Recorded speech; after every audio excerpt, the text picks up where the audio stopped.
When it comes to video games, atmosphere is something that we really love to romanticize.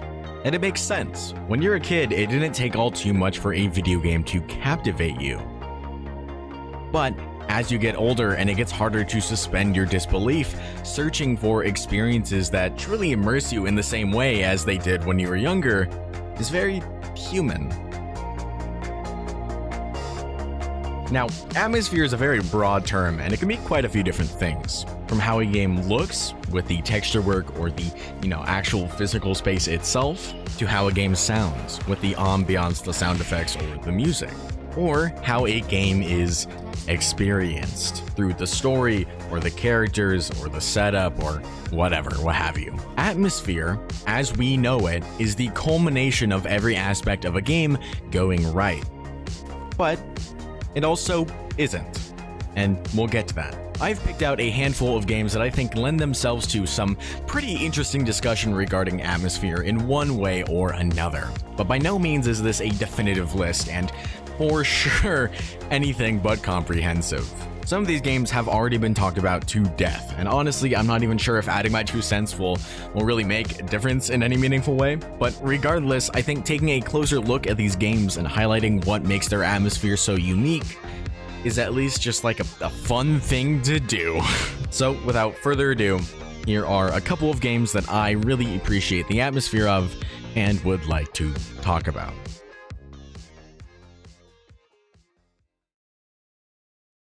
It's been a long time.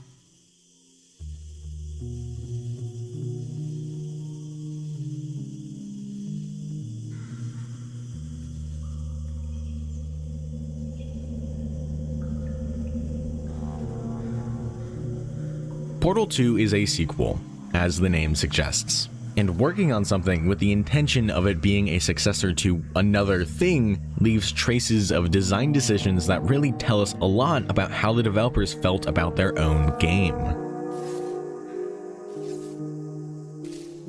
Portal 1 is, all things considered, pretty small scale, and a lot of the atmosphere from this game comes from the developers trying to make the game as readable as possible. Walls are blank, either solid white or solid black. Lines cover the floor to indicate if a door or platform is on or off. There are big red buttons and big square boxes, etc. A lot of the decisions that ultimately decided how this game was going to look stemmed from making the game as approachable and readable as possible, which blends very nicely with the sterile, clean aesthetic of a lab or testing facility. And as a result, this game feels very lonely, very isolated.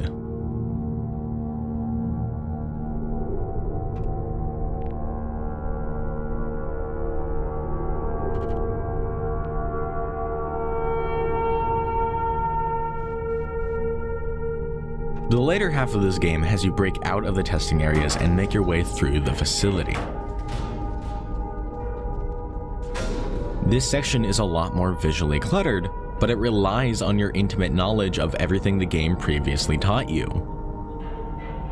At this point, the game trusts that you understand its mechanics well enough to continue on your own. And with Portal 2, it's very clear what route they went when designing this game. Portal 2 isn't as concerned with being all too readable because, as a sequel, it expects you to understand how portals work, and that let the developers add more life to this game. Areas are much more cluttered, so much so that sometimes navigation in and of itself becomes a bit of a puzzle, because unlike the first game, Portal 2 isn't afraid to put its environment at the forefront. And in the very first area in the game, you can already get a good look at the innards of Aperture Science. These large, massive spectacles aren't something Portal 2 shies away from. Quite the opposite. Numerous times throughout the game, the player is shown glimpses into the sheer scale of Aperture. And this one, right before you return to the modern day facility, is my favorite. It's so eerie to be down here, with the fog covering like everything in sight. I imagine that it is very cold down here. I don't even know. Add this to the list of odd and unremarkable places or something. When designing Portal 2, a lot of work was put into fleshing out the interior structure of Aperture, how it would function, its origins. Cave Johnson, you have long connected transport tubes that move objects over miles throughout the facility. You have in-house manufacturing lines. You have completely modular panels that can reconstruct themselves to become entirely different rooms. These areas are still designed around the player, of course. I mean, there's really no reason for the bring your daughter to work day room to be so far underground in a realistic world. But all of these aspects flesh out the facility and provide a lot of explanations to our otherwise very limited scope of the facility. And the game isn't shy about any of this either. As GLaDOS reconstructs the facility, you are able to see how panels are pushed back into their proper place, how different parts break off or are dysfunctional. But on the other end of the spectrum, you have locations that are covered in vegetation, rooms where nature is fighting to reclaim the facility. You get to see various rooms from the first game in degradation. Chips, holes, dirt, and broken panels all serve to provide a greater sense of immersion than the first one ever could. But after you turn GLaDOS back on, and you're forced back into a very linear structure through the testing chambers, she begins to put everything back together again, and you can see this in real time. But there's this one room in particular that always stood out to me, and it's right after GLaDOS announces that she's finally made them look just as nice as they did before. Federal regulations require me to warn you that this next test chamber is looking pretty good. This room always gave me a weird feeling. Not like unsettling or anything, it just felt weird. The lighting is much more yellow, and the layout is pretty whack as well. This room doesn't follow the same design principles as anything the development team would normally make, at least in the first game. This corner is rounded off with a diagonal slant, with just a little bit of lip where it should normally connect. The room is also broken up into two smaller areas that feel just like a little disconnected from each other. They meet up in like a weird way. And the exit door is placed in such like an awkward position that they needed to place this pillar here so that the player can move around the lasers after they solve the puzzle.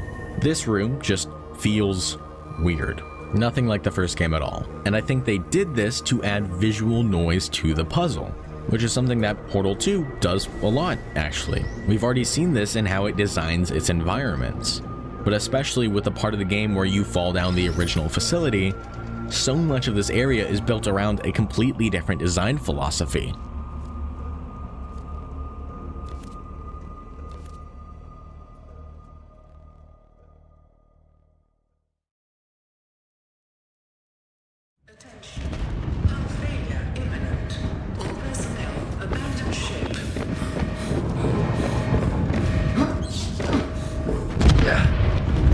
Launch in 3, 2, 1.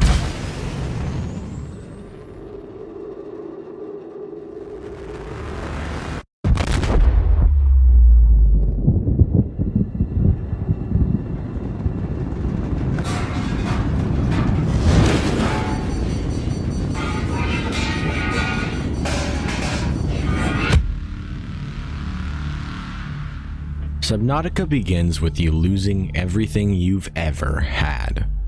I'm attempting a controlled descent. The Aurora is shot out of orbit, and your life pod is damaged in the fall. And now, you're here, on an alien planet.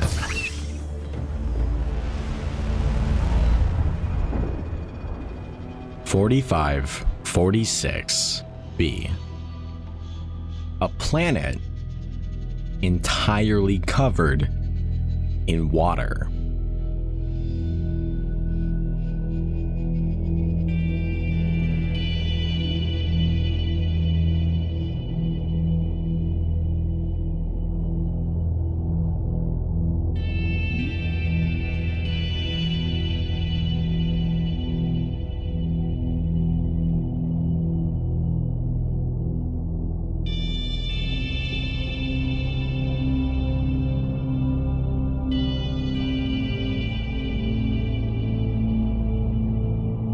Your journey starts in the shallows.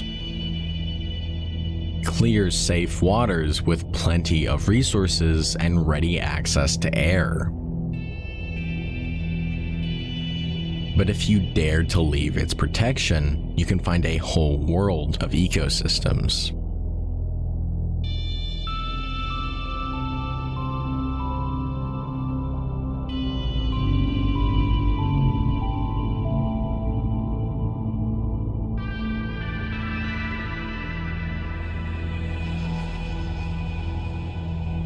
Subnautica is a very pretty game, and its world has a lot of potential. But that can wait, because right now, you're thirsty, you're hungry, and it's only a matter of time before it becomes dark. So, you gather up all the materials you can.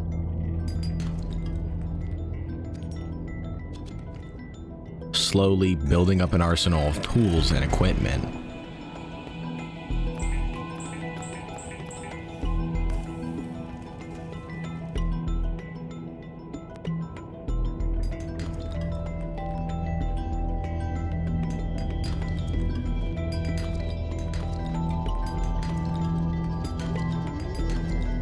You have suffered minor head trauma. This is considered an optimal outcome. It's during this phase of the game that you'll encounter new and unique biomes as you explore and get a sense of the world, due in part to your scanner.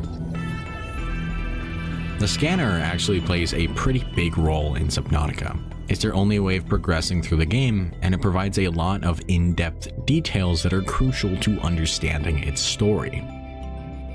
And that is interesting. It's an interesting decision for the main focus of progression to be on observation, and it's something you'll be doing for the majority of this game. Kind of just looking around at things.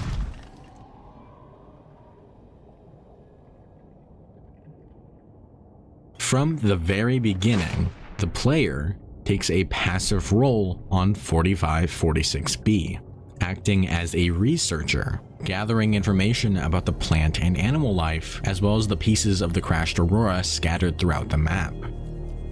And while there were other life pods deployed before the crash, it soon becomes obvious that none of the other survivors made it. Congratulations on your promotion, Captain.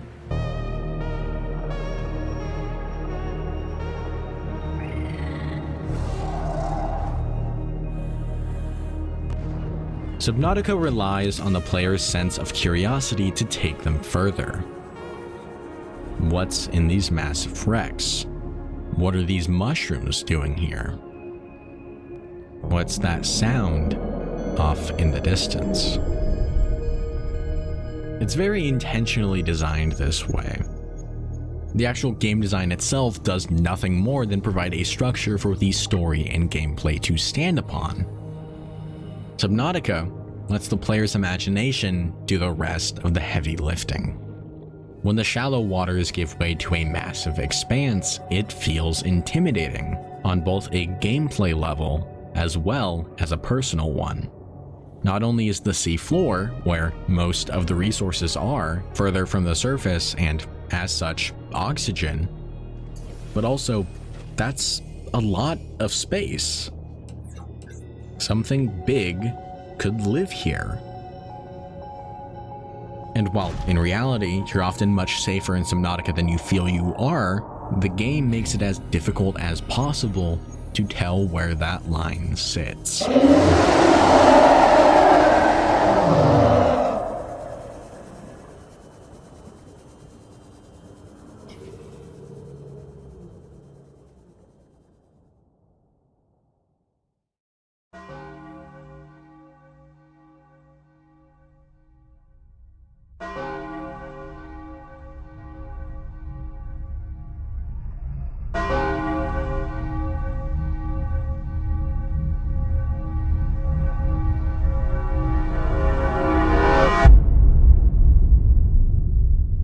There's a very particular feeling about Majora's Mask.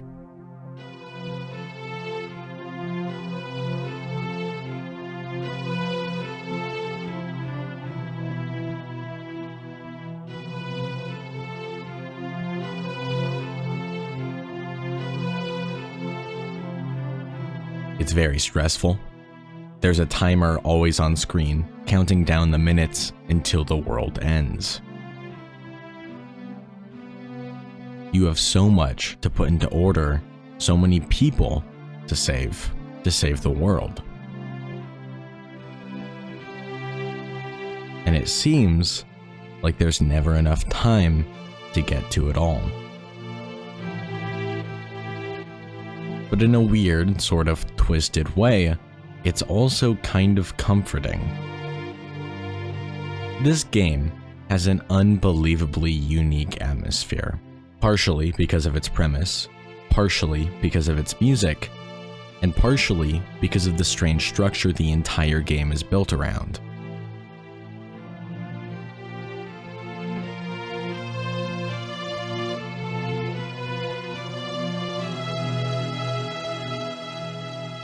The game is broken up into 3 different days. 3 days that are repeated over and over again. At the end of them, the moon will crash into Termina, so it's your job to clear the dungeons and make progress on each cycle before resetting. On top of the main quest, quite a few NPCs in this game have pretty lengthy side quests, some of which require the player to dedicate an entire cycle to. In fact, Majora's Mask is almost primarily made up of side content, and it's through these side quests that the player comes to understand and care for the people of Termina. People are angry, they are afraid, they are both loud and quiet. While they are just NPCs, they exhibit a wide range of expressive emotion to their suffering, and everyone is suffering. This is the mayor of Clocktown, and this is what his office looks like every single day. It's here where the townspeople argue as to what they should do about the Carnival of Time. You see, Clocktown holds a carnival to celebrate the new year, and it just so happens that it's on this day that the moon will fall. The guards tell the townspeople that they need to evacuate to find safety, but the townspeople, they don't like this idea. It's tradition. This guy here is so ignorant that he refuses to leave Clocktown until the very end. Until it kills him. And everyone else, for that matter. And the guards, they stay too. Terrified for their lives, yes. Begging to leave their post to give up on their duties, yet they remain. They stay here to protect the people of Clocktown.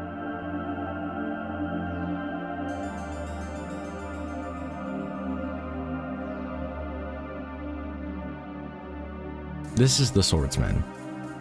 If you speak to him, he'll make comments about the moon, how unafraid he is, how he's able to slice it in half. But if you enter his dojo during the final hours and break this secret wall, here you can find him, cowering in the corner and crying to himself. And if you talk to him, he tells you that he doesn't want to die.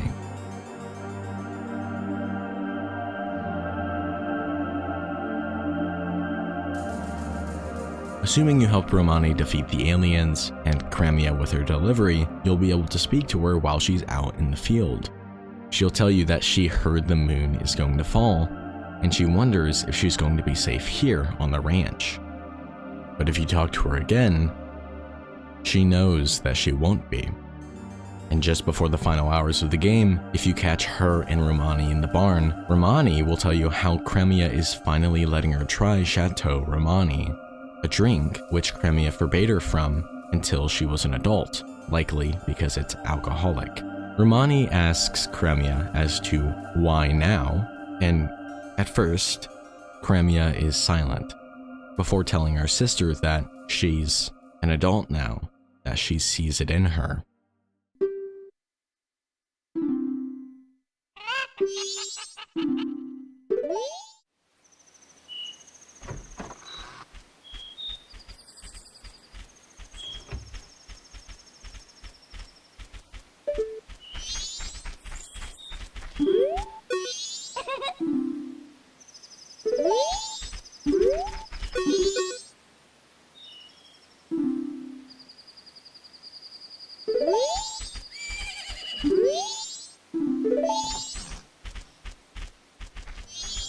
Majora's Mask is a game where everything is depressive, suffocatingly so. And even when things work out and a positive difference is made, it'll inevitably just reset on the next cycle. No matter how much you help the people of Termina, their suffering, their grief, and their trauma will just revert once you go back in time. Nothing you do has any permanence in these people's lives. The best you could do is play a complete cycle, helping as many people as you can during it, and then complete the game. But even if you did help everyone, which to my knowledge is impossible to do on a single cycle, the Deku Butler's son is still dead. There's nothing you can do to save him. Regardless of what you do, people will suffer and people will die. Nobody will remember who you are. They won't remember when you save their livelihood, when you finish what they started, when you help their friends, when you heal their wounds. Despite the fact that doomsday looms over you every single moment of this game, that everything and everyone has no permanence, that no matter what you do, people will suffer, ironically, the game still finds the time to be comforting, because even though the impermanence should make things meaningless, strangely enough, it does the opposite. The relationship you form with the NPCs in this game, it's exactly what makes it meaningful.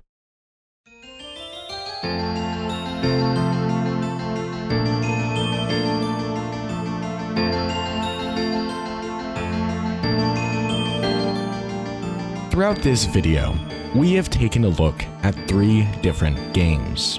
3 games which I think each embody a particular aspect of video game atmosphere. Portal 2 builds its world through contrast and spectacle. The game retains player control during important sections, which makes those events feel real. Subnautica heavily restricts the view of the player using filters and darkness, which blends very nicely with the horror elements that the game is known for. And under these limitations, distance and scale become terrifying. And Majora's Mask builds its world with its characters, and it's their dialogue and their stories that convey the game's emotional narrative. Atmosphere is far more than just how a game looks. It's how it feels. And every dev has an endless list of tools at their disposal in order to convey a feeling. And ultimately, it's up to them to determine in what ways the world should be shaped around it, whether it's through its presentation, the player experience, or the characters. This video has, unfortunately, taken me almost a year to release. I started it back in November of last year. So I want to thank my channel members, Akron, for putting the steps in place that will one day allow me to do this full time. I've been Sness, and thank you for watching.